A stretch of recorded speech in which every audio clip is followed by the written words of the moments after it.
I'm Matt Susskind, and for this game, we are a team of 8 people working on forecast-based financing, which is a technique of using forecasts in order to make decisions about what to do in response to incoming disasters.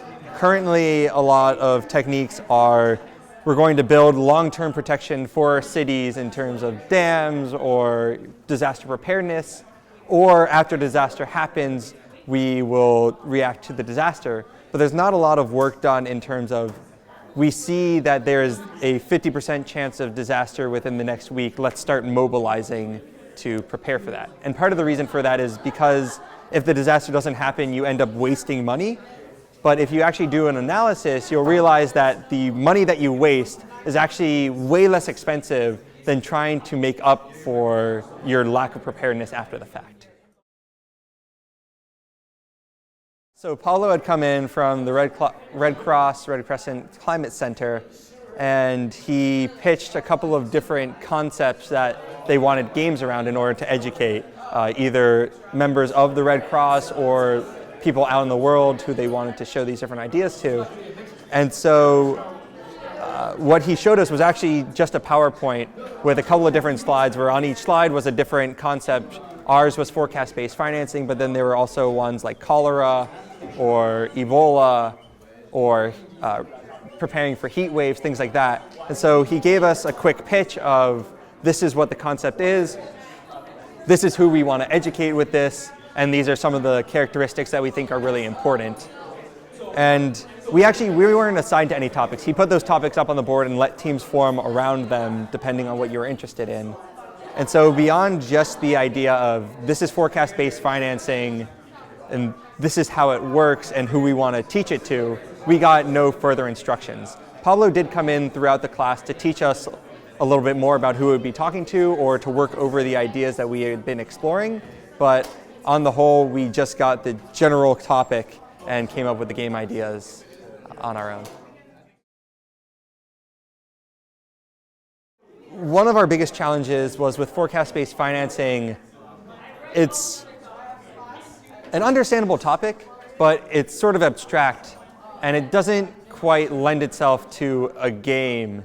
It's very easy to come up with, we're going to take forecast-based financing and hide it as a game, but that's not a fun game to play. So a lot of our challenge was figuring out how are we going to create a game around forecast-based financing that explains the ideas that we want, that teaches people something new, and is a game that we're actually proud of.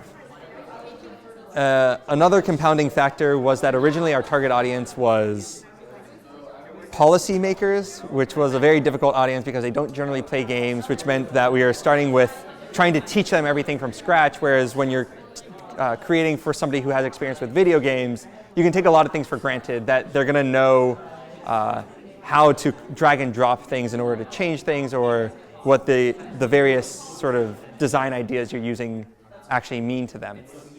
So that was a big challenge for us, was designing for this new consumer.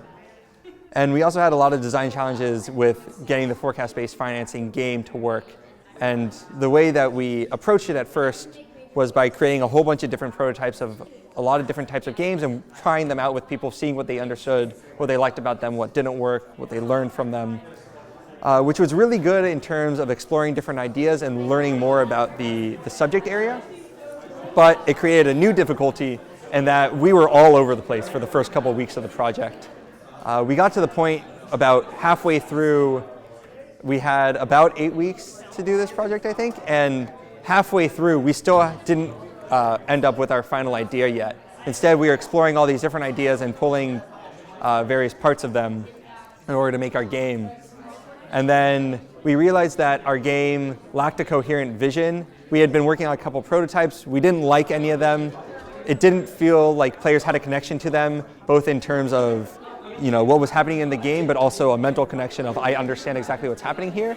So we decided to take everything we had learned and some of the systems we had built and package them into sort of a new UI, which was this side view of the rising water, which everybody just understood intuitively. You see a village, you see someone standing there, and you see the water rising toward it, and it doesn't matter who you are, you understand that this is something that's in danger and you're going to need to do something about the rising waters. And once we hit on that idea, everything became much easier. Of course, there were still ideas we had to explain, concepts we had to design into the game in an understandable way, but for the most part, the game was actually there. The mechanics themselves didn't change very much between the prototype we had before and this idea of the rising waters, but just packaging it in a new design changed the game, the feel of it completely. So I had game design experience beforehand, so I came in, I like game design a lot. I was hoping to work more on that, but also to get some interesting games made. I think I did get some of that, but probably the thing I learned the most that I didn't expect coming in was just how to work with a team. We're all busy MIT students, and so we would have weeks where all of a sudden everybody would have a test and we could just we had no time to do anything else. And so it was a lot of learning how to work with people who are extremely busy and who have a lot on their plate, and so it's really easy for things to slip or things to get forgotten, fall through the cracks. So it taught me a lot about project management, basically, and solving problems as a team and learning how to get everybody, I don't want to say herding cats because it's not like people didn't care, but it's just that we were so busy. It taught me how to work with these kind of busy people to get to where we needed to be.